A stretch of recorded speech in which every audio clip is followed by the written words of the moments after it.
بسم اللہ الرحمن الرحیم۔ حضرت ابو موسیٰ اشعری رضی اللہ تعالیٰ عنہ سے روایت ہے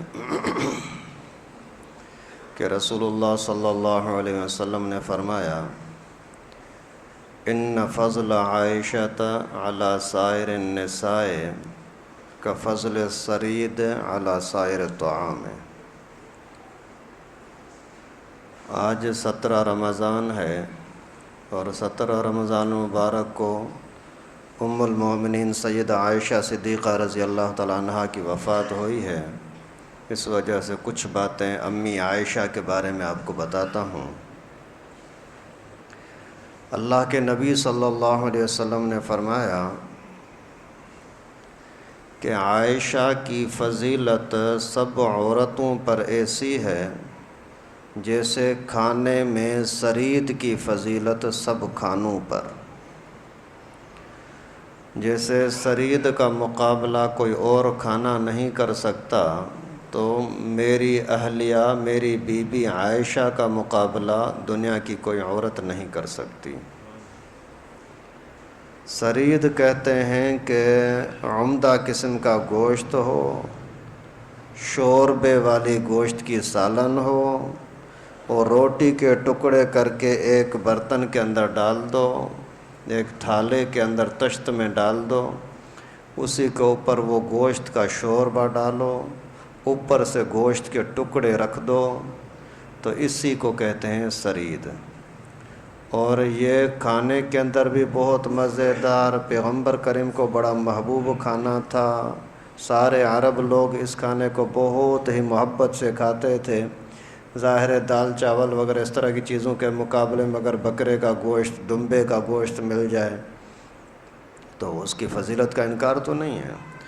اور اس کے علاوہ پھر اس کے کھانے کے اندر برکت یہ ہے کہ پیٹ کے لیے بوجھ بھی نہیں ہوتا اور ہضم بھی جلدی ہو جاتا ہے۔ خیر، سب عرب لوگوں کے اندر مسلم تھا، سارے کے سارے کہتے تھے کہ ثرید جیسا اور کوئی کھانا نہیں۔ تو اللہ کے نبی نے اس زمانے کے اندر امی عائشہ کی فضیلت سمجھانے کے لیے لوگوں کو بولا کہ عائشہ جیسی عورت بھی کوئی نہیں۔ ایک موقع پر پیغمبر کریم صلی اللہ علیہ وسلم سے کسی نے پوچھا کہ اللہ کے رسول سب سے زیادہ محبوب آپ کی نظر میں کون ہے؟ تو اللہ کے نبی نے فرمایا عائشہ۔ پھر عرض کیا کہ اللہ کے رسول مردوں میں پوچھ رہا ہوں، تو پیغمبر کریم نے فرمایا اس کا ابو۔ سیدہ عائشہ صدیقہ رضی اللہ تعالیٰ عنہ وہ پاکیزہ عورت ہیں، صدیقہ، طیبہ، طاہرہ، معصومہ عورت ہیں، جس کے بارے میں رسول اللہ صلی اللہ علیہ وسلم کی خود محبت، ایک ٹائم پر اللہ کے نبی نے خود دعا کی، اے اللہ جو میرے ہاتھ میں ہے میں اس کے اندر انصاف کرتا ہوں، جو میرے ہاتھ میں نہیں ہے یا اللہ اس کی مجھ سے پکڑ نہ کرنا۔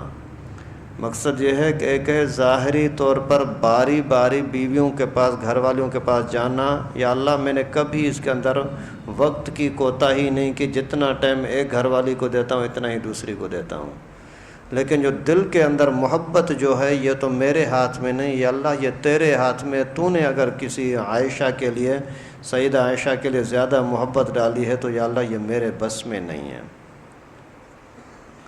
اور ایک روایت میں آتا ہے کہ آدھا دین آپ میرے صحابہ سے لو اور آدھا دین میری عائشہ سے لو، یعنی اللہ تعالیٰ نے اس کو اتنا بڑا علم بخشا تھا۔ صحابہ کرام فرماتے ہیں کہ کبھی بھی بڑے بڑے شیوخ صحابہ، بزرگ صحابہ کسی مسئلے کے اندر اگر پھنس جاتے تو وہ سیدہ عائشہ کے پاس جاتے تو ان کو اس مسئلے کا حل مل جاتا تھا۔ اور عورتوں میں سب سے زیادہ روایتیں بھی سیدہ عائشہ ہی کی ہیں، انہی سے مروی ہیں۔ کئی سارے سینکڑوں سوالات حدیثوں کی کتابوں میں آئے ہیں، جب موقع ملتا پوچھ لیتی ہے اللہ کے رسول اس کا کیا مطلب ہے، اس کا کیا مطلب ہے، اس کا کیا مطلب ہے۔ تو جو پوچھتا زیادہ ہے ظاہر ہے اسی کو خود معلومات بھی زیادہ ہوتی ہے، اسی کے ذریعے سے پھر اوروں تک معلومات بھی زیادہ جاتی ہے۔ سیدہ عائشہ وہ شان والی عورت ہیں کہ جس کے ساتھ نکاح اللہ رب العالمین کے اشارے پر ہوا تھا۔ سب نکاح اللہ ہی کی طرف سے ہوتے ہیں، لیکن اسی کے لیے خاص حضرت جبرائیل علیہ السلام ایک ریشم کا کپڑا لائے اور اس کے اوپر پوری تصویر، پورا چہرہ سیدہ عائشہ کا دکھایا گیا اللہ کے نبی کو، اور بتایا گیا کہ یہ عورت ابھی آپ کے نکاح میں آنے والی ہے۔ اور پھر جب ملاقاتیں ہوئیں اور بات ہوئی تو پتہ لگا کہ اس سے مراد عائشہ ہی ہے، یعنی اللہ تعالیٰ نے خاص اپنے فضل سے یہ رشتہ کروایا تھا۔ اور سیدہ عائشہ صدیقہ رضی اللہ تعالیٰ عنہ فرماتی ہیں کہ میرے لیے اس سے بڑی خوش قسمتی کیا ہے کہ میں پیغمبر کریم کے ساتھ ہوتی تھی اور اس وقت بھی جبرائیل آتے تھے اور وحی نازل کرتے تھے، جبکہ کسی اور گھر والی کے ساتھ ایسا معاملہ نہیں ہوتا تھا۔ اور اسی طریقے سے فرماتی ہیں کہ میرے لیے اس سے بڑی خوشی اور کیا ہوگی کہ اللہ کے نبی صلی اللہ علیہ وسلم میرے ساتھ سب سے زیادہ پیار کرتے تھے، اور صحابہ کرام کو جب پتہ لگا کہ نبی پاک کی سب سے زیادہ محبت عائشہ سے ہے تو سارے صحابہ انتظار کرتے تھے کہ جب نبی پاک عائشہ کی باری میں ان کے پاس جائیں گے تو اسی دن ہم کوئی ہدیہ وغیرہ تحفہ بھیجیں گے تاکہ محبوب دونوں آپس میں مل کر کے کھائیں۔ سیدہ عائشہ کہتی ہیں کہ میرے اوپر جب تہمت لگی، بڑے خبیث لوگوں نے، گندے لوگوں نے تہمت لگائی تھی، اس زمانے کے خطرناک ترین منافق اللہ کے نبی کے ذات پر، اللہ کے نبی کے پاک گھرانے کے اوپر تہمت لگاتے ہوئے ان ظالموں کو شرم نہیں آئی۔ تو خیر یہ لمبا قصہ ہے، قصہ بیان کرنا مطلب نہیں ہے، خاص پوائنٹ یہ امی عائشہ کہتی ہیں کہ جب میرے اوپر تہمت لگائی گئی تو میرا تو ایسے کلیجہ پھٹ رہا تھا کہ آخر میرے لیے زمین پڑ جائے، وہاں چلی جاؤں، کہاں چلی جاؤں، آخر میرا ابو کون، میرا شوہر کون، میرا گھرانہ کیسا۔ اور کبھی برائی کرنا تو دور کی بات، کبھی میں نے اس طرح کا سوچا ہی نہیں ہے۔ آج کل ہی کوئی چھوٹا موٹا بزرگ ہوتا ہے تو اس کی بزرگی کی برکت سے گھر اس کا پاک رہتا ہے، اللہ کے نبی کے گھر کے اندر کوئی اس طرح کی سوچ رکھے۔ فرماتی ہیں کہ مجھے یہ یقین تھا کہ میں بے قصور ہوں، مجھے صفائی وغیرہ دینے کی ضرورت نہیں ہے، اللہ تعالیٰ میرے صفائی کا کوئی انتظام کریں گے، لیکن مجھے یہ اندازہ نہیں تھا کہ اللہ تعالیٰ کوئی میرے لیے وہ تلاوت ہونے والا قرآن نازل فرمائیں گے کہ میرے مر جانے کے بعد بھی قیامت تک کے لیے لوگ اسی قرآن پاک کی تلاوت کرتے رہیں گے جس قرآن کے اندر میری پاکیزگی کا اعلان ہوا ہوگا۔ یعنی اللہ تعالیٰ نے سیدہ عائشہ کے پاک ہونے کے لیے قرآن نازل کر دیا۔ سورہ نور کے اندر کئی ساری مسلسل آیتیں ہیں جو امی عائشہ کی براءت اور پاکیزگی کو بیان کرتی ہیں۔ اسی طریقے سے یہی سیدہ عائشہ صدیقہ رضی اللہ تعالیٰ عنہ ہیں جسی کے گود میں سوتے ہوئے آرام کرتے ہوئے اللہ کے نبی صلی اللہ علیہ وسلم دنیا سے وفات پائی تھی۔ اور امی عائشہ کہتی ہیں کہ سب سے آخری چیز جو پیغمبر کریم صلی اللہ علیہ وسلم کے منہ مبارک میں گئی وہ میرے منہ کا پانی تھا، اور میرے جسم کے اندر جو آخری چیز پیغمبر کریم صلی اللہ علیہ وسلم کے چھوڑنے کے ٹائم پر گئی تھی وہ بھی پیغمبر کریم کے منہ کا پانی تھا، وہ مسواک کا مسئلہ۔ اللہ کے نبی صلی اللہ علیہ وسلم نے مسواک دیکھا تو اشارہ کیا کہ مسواک مجھے دو، نبی پاک نے مسواک چبانا چاہا، بڑھاپے اور ضعف کی وجہ سے نہیں کر سکتے تھے، امی عائشہ کو دیا، امی عائشہ نے اس کو چبایا، ابھی چبا ہی رہی تھی کہ پیغمبر کریم نے لے لیا۔ یعنی حضرت امی عائشہ کے منہ کا پانی پیغمبر کریم صلی اللہ علیہ وسلم کے منہ میں گیا، پھر جیسے ہی پیغمبر کریم نے واپس کیا تو پھر امی عائشہ نے خود وہی مسواک کیا۔ اب اتنی بڑی فضیلتوں والی عورت جو یعنی شادی سے لے کر کے اور وفات تک اتنے پیار محبت کے ساتھ زندگی گزارنے والی، 9 سال تک امی عائشہ رسول اللہ صلی اللہ علیہ وسلم کے ساتھ رہی تھیں۔ ہجرت سے پہلے ولادت ہوئی تھی، نبوت ملنے کے 2-3 سال بعد، اور پھر ہجرت کے بعد رسول اللہ صلی اللہ علیہ وسلم سے رخصتی ہوئی تھی، اور سن 10 نبوی کے اندر جب سیدہ خدیجۃ الکبریٰ رضی اللہ تعالیٰ عنہ کی وفات ہوئی تھی تو پھر محلے کی ایک عورت بی بی خولہ، اس نے آ کر کے عرض کیا کہ اللہ کے رسول ابھی آپ کی گھر والی بھی نہیں رہی، آپ کا سہارا چچا ابو طالب بھی نہیں رہا، آپ کہیں اور جگہ پر شادی کر لیں۔ ابھی حالات کیسے تھے، پس منظر کیا تھا، کتنے پیغمبر کریم کو تکلیفیں تھیں، وہ کئی مرتبہ سیرت کے درسوں کے اندر آپ کو بتایا ہے۔ تو اس عالم کے اندر اگر شادی کی بات ہو جائے تو ظاہر ہے باہر پریشان ہے، گھر کا معاملات تو اچھے ہوں گے۔ اللہ کے نبی نے اجازت دی کہ ٹھیک ہے، جا کر کے بات کی، حضرت سودا رضی اللہ تعالیٰ عنہ کے ساتھ بھی بات ہو گئی اور سیدہ عائشہ کے والدین کے ساتھ بھی بات ہو گئی، دونوں کے ساتھ نکاح بھی ہو گیا۔ لیکن بی بی سودا کے ساتھ رخصتی ابھی یہاں ہی مکے میں ہو گئی تھی، جبکہ سیدہ عائشہ کے ساتھ رخصتی بعد میں مدینے میں ہوئی تھی۔ اور یہ سیدہ عائشہ صدیقہ رضی اللہ تعالیٰ عنہ یعنی دین کے مسائل سکھانے کے اندر، عبادت کے اندر، سیکھنے کے اندر، صدقے خیرات کے اندر اپنی مثال آپ تھی۔ ایک مرتبہ حضرت عمر رضی اللہ تعالیٰ عنہ فرماتے ہیں کہ 70,000 درہم سیدہ عائشہ کو ملے، اسی دن بیٹھے بیٹھے سارا کا سارا صدقہ کر دیا۔ 70,000 درہم آج کل کے کروڑوں کی ملکیت بنے گی۔ اور جب ان کا اپنا حال یہ تھا کہ اپنے کپڑے کے اوپر پیوند لگا ہوا تھا، کپڑے پھٹے ہوئے تھے، اور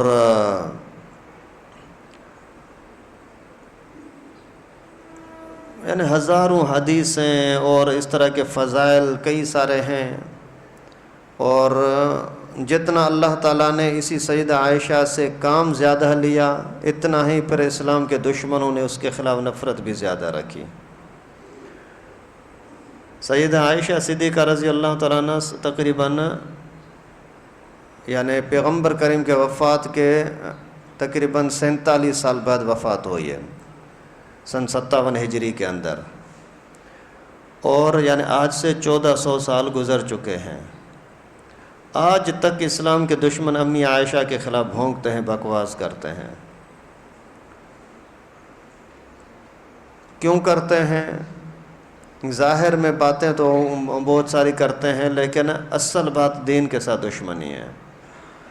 کیونکہ اگر امی عائشہ کو صحیح ماننا پڑتا ہے تو پھر دین کی جتنی حدیثیں امی عائشہ نے روایت کی ان سب کو صحیح ماننا پڑے گا، اور دین کے دشمن دین حدیثوں کو کہاں مانیں گے؟ اس وجہ سے پھر یہ تعویلیں کرتے ہیں کہ امی عائشہ اچھی نہیں تھی، نعوذ باللہ۔ یعنی ظالم تو اپنے بیٹے کے لیے کوئی نامناسب لڑکی کا رشتہ نہیں کرتا، تو اللہ رب العالمین نے اپنے نبی کے لیے ایسا رشتہ کیسے کیا؟ حضرت عمر فاروق سے جب یہ تہمت کی بات ہوئی تھی تو پیغمبر کریم نے حضرت عمر سے سوال کیا کہ عمر، لوگ منافقوں نے یہ بات پھیلائی ہے، آپ کیا سمجھتے ہو؟ تو حضرت عمر نے فرمایا کہ حضرت گھر کا مسئلہ ہے، ہم نے کبھی بھی عائشہ کے بارے میں کوئی بات نہیں سنی، لیکن آپ سے اگر ایک دو باتیں پوچھنے کی اجازت ہو۔ اللہ کے نبی نے فرمایا کہ ہاں پوچھیں۔ حضرت عمر نے فرمایا کہ حضرت کیا آپ کے جسم پر مکھی بیٹھتی ہے؟ اللہ کے نبی نے فرمایا نہیں۔ حضرت عمر نے عرض کیا کہ اے اللہ کے رسول، جب اللہ رب العالمین آپ کے جسم پر مکھی کو برداشت نہیں کرتے تو ناپاک عورت کیسے برداشت کریں گے؟ اے اللہ کے رسول، آپ مجھے یہ بتائیں گے کہ آپ نے اس کے ساتھ رشتہ اپنی مرضی سے کیا تھا یا اللہ کی وحی سے کیا تھا؟ اللہ کے نبی نے فرمایا کہ نہیں، جبرائیل باقاعدہ آیا تھا اس کی صورت لے کر کے۔ تو حضرت عمر فاروق نے فرمایا کہ کیا اللہ رب العالمین آپ کے بستر پر کوئی نامناسب عورت برداشت کر سکتے ہیں، جبکہ آپ کے موضع کے اندر ایک مرتبہ کوئی گوبر شوبر کوئی گندگی لگ گئی تھی، اللہ تعالیٰ کو وہ برداشت نہیں ہوا، فرشتہ نازل ہو کر کے اور آپ کو اطلاع دی کہ آپ کے موضع پاک نہیں ہے، اس کو دور کر دو۔ اگر عورت اگر نامناسب ہوتی تو اللہ رب العالمین اس کو کیسے آپ کے پاس برداشت کر لیتے؟ تو یہ اسلام کے ساتھ دشمنی ہونے کی ہی وجہ سے یہ بکوازیں کی جاتی ہیں۔ اللہ معاف فرمائے، آج بھی کوئی بھی چھوٹا موٹا شیطان قسم کا شیعہ ہو نا، اس کے سامنے اگر امی عائشہ کا نام عجب باقاعدہ آگ لگ جاتی ہے حرامیوں کو، اتنی ان کے اندر بغض اور نفرت۔ دنیا کے اندر یہ ایک ہی مذہب ہے شیعوں کا جس کی بنیاد ہی گالی ہے، اور جھوٹ آج تک کسی مذہب کے اندر جائز نہیں ہے سوائے شیعوں کے۔ یہ کہتے ہیں کہ جھوٹ بولنا اور اس طرح کی کوئی بری بات نہیں ہے، نعوذ باللہ، اور جھوٹی باتیں گھڑ گھڑ کر کے صحابہ کرام کے خلاف نفرت پھیلانا یہ عبادت سمجھتے ہیں۔ اللہ تعالیٰ نے ان کو ذلیل بھی ایسا ہی کیا. ہر سال سب سر عام پٹائی ہو رہی ہے، اپنے آپ کو ذلیل کر رہے ہیں، مار پیٹ رہے ہیں، لیکن اس کو بھی عبادت سمجھ رہے ہیں. اس سے بڑی ذلت اور رسوائی اور کیا ہوگی. کہتے ہیں کہ امی عائشہ نے حضرت علی کے ساتھ جنگ کی تھی، اس وجہ سے امی عائشہ صحیح نہیں ہیں. یہ آج کا واقعہ تو نہیں ہے، یہ تو 1400 سال پرانا واقعہ ہے. تو پھر آج اس کے اوپر بحث کرنے کی کیا ضرورت ہے. اصل اس کا انتہائی مختصر پس منظر آپ کو بتاؤں کہ حضرت عثمان غنی رضی اللہ تعالیٰ عنہ کو جب شہید کر دیا گیا تو امی عائشہ حج پر تھی اور دکھ تھا، میرا بیٹا شہید ہو گیا. وَأَزْوَاجُهُ أُمَّهَاتُهُمْ، اللہ تعالیٰ نے قرآن میں اعلان کیا ہے کہ نبی کی گھر والیاں سارے مسلمانوں کی مائیں ہیں. جو کلمہ پڑھنے والا جو بھی ہو ان کی امی عائشہ ماں ہے. ابھی کوئی بندہ اپنے گھریلو ماں کے خلاف اگر بکواس کرے تو اس کے اوپر جہنم حرام ہے. لا تقل لهما اف ولا تنہرهما، ماں کے سامنے کبھی بات کرنا تو دور کی بات، لیکن منہ چڑھانا بھی جائز نہیں ہے. اف، او، کیا، یعنی چہرہ خراب کر کے بھی امی ابو کے ساتھ بات کرنے کی اجازت نہیں ہے. جو آپ کی جسمانی ماں ہے، جس کے ماں ہونے کا بھی کوئی یقینی گارنٹی نہیں ہے. ایک ہی ٹائم کے اوپر اسپتال کے اندر 2 بچے پیدا ہوں، آپ کا بچہ دوسرے کے پاس چلا گیا، دوسرے کا بچہ تمہارے پاس آ گیا، کیا پتہ کہ تیری اصل ماں ہے یا نہیں ہے. لیکن ان کا بھی احترام کرنا جب فرض ہے تو جس ماں کے بارے میں اللہ تعالیٰ نے قرآن نازل کیا یہ تمہاری ماں ہے، اسی کی اگر کوئی بے ادبی کرے تو یہ کہاں مسلمان ہو سکتا ہے. تو جب سیدنا عثمان غنی رضی اللہ تعالیٰ عنہ کی شہادت ہوئی تو امی عائشہ کو بڑا دکھ ہوا کہ میرا بیٹا شہید کر دیا گیا بے دردی کے ساتھ، اور یہ فتنہ عام چل نہ جائے، اس وجہ سے جلدی سے واپس آئی، حج سے واپس آ کر کے حضرت علی رضی اللہ تعالیٰ عنہ کے ساتھ بات کر کے اور اسی قاتلوں کو پکڑنا چاہ رہی تھی کہ کسی طرح سے قاتلوں کو پکڑا جائے، سزا دلائی جائے تاکہ آئندہ اسی فتنے کا سد باب ہو سکے. ابھی جیسے ہی یہ آ رہی تھی بات سب کے اندر پھیل گئی کہ امی عائشہ کی یہ خواہش ہے اور اسی خواہش کے ساتھ جا رہی ہے، تو لوگ قافلہ در قافلہ پیچھے شریک ہوتے گئے. اصل جو پس منظر ہے وہ یہی ہے. ادھر سے منافقون ہیں جنہوں نے حضرت عثمان کو قتل کیا تھا، کروایا تھا، انہوں نے شرارت کر کے اور حضرت علی کو جا کر کے بولا کہ عائشہ بڑا لشکر لے کر کے آپ کے مقابلے کے لیے آ رہی ہے اور وہ یہ تہمت لگا رہی ہے کہ عثمان کو علی نے مروایا ہے، نعوذ باللہ. حالانکہ اس بات کا کوئی تصور ہی نہیں تھا.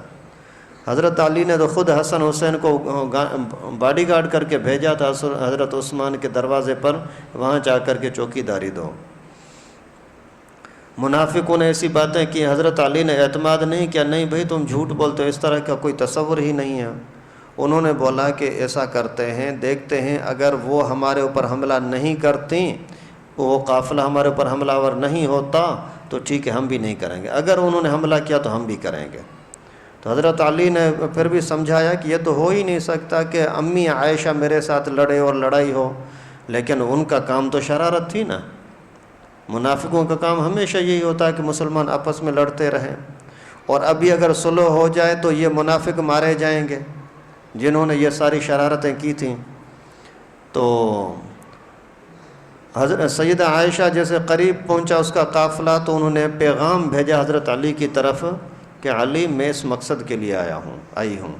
حضرت علی رضی اللہ تعالیٰ عنہ بڑے خوش ہو گئے اور لوگوں کو تسلی دی کہ کوئی جھگڑا وغیرہ نہیں، کوئی اختلاف نہیں ہے، میری ماں اور میں مل کر کے اور اس مسئلے کو حل کریں گے. اتنا جب ہوا اور اسی منافقوں کو جب پتہ لگا، انہوں نے آپس میں مشورہ کر کے اور یہ فیصلہ کیا کہ آج رات اچانک ادھر سیدہ عائشہ کے قافلے پر بھی حملہ کرو اور حضرت علی کے قافلے پر بھی حملہ کرو، اور حملہ کرنے کے ٹائم پر اعلان یہ کرو کہ سیدہ عائشہ کے قافلے پر اعلان کرو کہ علی کا قافلہ آ گیا، علی کے قافلے پر اعلان کرو کہ عائشہ کا قافلہ آ گیا. ابھی اس طرح سے جنگ شروع ہو گئی اور کئی سارے لوگ شہید ہو گئے. اور پھر جب تھوڑا سا جنگی ماحول تھوڑا سا ہلکا ہوا، کم ہوا، تو پھر حضرت علی رضی اللہ تعالیٰ عنہ نے اپنے بیٹے حسن کو فرمایا کہ جاؤ امی عائشہ کو لے کر کے ادب احترام کے ساتھ گھر میں پہنچاؤ۔ جیسے گھر میں پہنچایا، پھر ملاقات ہوئی، تو پھر وہی سامنے جب باتیں آئیں تو دونوں نے بولا کہ یہ بیچ کے منافقوں نے شرارت کی ہے، آپس میں کوئی نفرتیں وغیرہ نہیں تھیں۔ لیکن اس طرح کے واقعات کو جو شیطانوں نے شرارت کر کے کیے اور اسی کو پھر آگے پھیلا رہے ہیں، آج تک اسی کو پھیلا رہے ہیں۔ حالانکہ یہ امی عائشہ وہ ہے جس کے بارے میں قرآن نازل ہوا کہ یہ پاک ہے، اسی لیے باقاعدہ متفقہ فتویٰ علماء کا کہ جو بندہ بھی تہمت عائشہ کو سچا سمجھتا ہے وہ کافر ہے۔ جو شیعہ یا کوئی مسلمان ہو، کوئی سنی ہو، کوئی بھی ہو، اگر کہتا ہے کہ سیدہ عائشہ واقعی اچھی عورت نہیں تھی تو یہ کافر ہے۔ کیوں کافر ہے؟ اس نے قرآن کا انکار کیا ہے، اور قرآن پاک کی ایک آیت کا بھی انکار کرنے والا کافر ہے۔ ویسے سارے شیعوں کے بارے میں عام فتویٰ نہیں ہے کافر ہونے کی، لیکن جن کے اندر خاص خرابیاں ہوں نا، ان کے اندر بڑی خرابی یہی ہے جو امی عائشہ کی اس تہمت کو اچھا صحیح سمجھتا ہے، یہ کافر ہے۔ حضرت ابو بکر کو نبی پاک کا دوست نہیں سمجھتا، صحبت صدیقہ منکر ہے، وہ کافر ہے، کیونکہ ثانی اثنین اذ ہما فی الغار قرآن پاک کے اندر واضح لکھا ہے کہ ابو بکر نبی پاک کا ساتھی تھا، صاحب تھا۔ اور اسی طریقے سے جو شیعہ کہتا ہے یا جو بھی انسان کہتا ہے کہ قرآن پاک کے 30 پارے نہیں 40 پارے ہیں، یہ بندہ بھی کافر ہوگا۔